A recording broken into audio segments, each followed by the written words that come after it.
binabantayan natin, hindi lang po hangin, hindi lang po flooding, hindi lang po yung ulan, no? Or landslide, pati na rin po yung malakas or yung storm surge na tinatawag. So far, meron lang reported floodings. Pataas ng tubig dun sa may Bicol area. Yun pa lang, yung sa Albay, yung yung palaging dinadaanan ng lahar sa Ginubatan area, which is expected naman.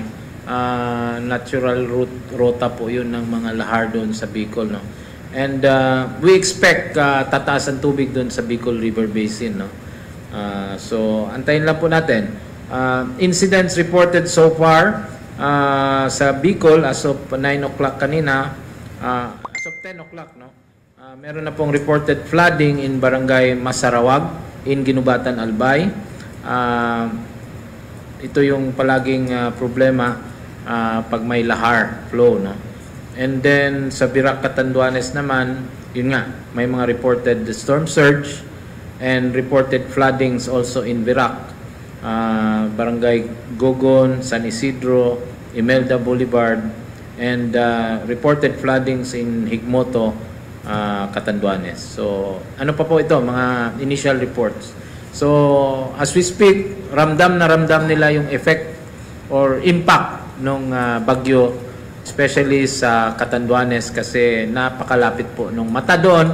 Kaya delikado po yan kasi yung eye wall, baka sa kanila tumama, napakalakas po ng hangin dyan, and at the same time yung ulan. But communications wise, so far hanggang alas 10 kaninang umaga ay nakokontak pa naman ang Catanduanes, no? Kasunod niyan talaga tubig naman ang problema, no? But some areas are doing preemptive shutdown, no? Just to protect yung ating mga communities din, kasi pag hindi po pinatayan, pag may natumba o naputol, it will magdala pa, baka ma-aksidente pa, no? So iba dyan preemptive. Yung Region 8 naman nagre-recover pa sana dun sa Tino.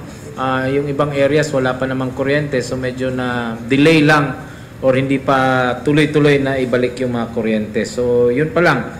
We are closely monitoring with our regions and closely monitoring with all the LGUs kung ano po talaga ang extent ng effect nitong uwan. So it's too early for us to tell yung overall effect kasi nasa kalagitnaan pa lang tayo nung pagpasok niya sa ating bansa, and the landfall is tonight, but the rain bands at yung hangin ay nakaka-apekto na po sa southern Luzon area, and papasok na ito mamaya, no?